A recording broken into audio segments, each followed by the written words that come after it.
நிஜமாவே இன்னைக்கு இருக்க யாருமே உங்க கூட கடைசி வரைக்கும் இருக்க போறது கிடையாது. ஏன்னா கண்டிப்பா ஒரு நாள் உங்க லைஃப்ல நீங்க எல்லாத்தையுமே நீங்க தனியா தான் ஹேண்டில் பண்ண போறீங்க. இது எல்லாருமே சும்மா ஒரு கண்டென்ட்டுக்கு சொல்றாங்க நான் நினைச்சிட்டு இருந்தேன். அந்த மாதிரி எனக்குன்னு வரும்போது தான் எனக்கு அதை பத்தி தெரிஞ்சது.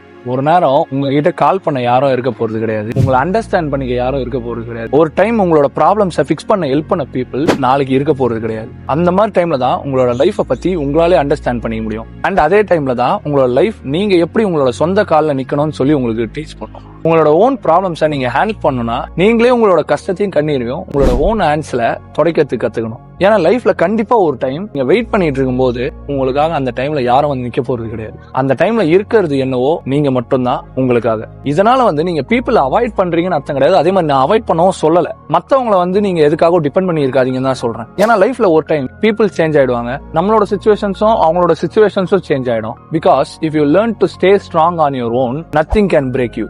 ஏன்னா நீங்க தனியா இருக்கும்போது கூட என்ன பிரச்சனையும் இல்ல, ஐ அம் ஓகே அப்படின்னு நீங்க ஃபீல் பண்றதுதான் நிஜமான ஸ்ட்ரென்த்.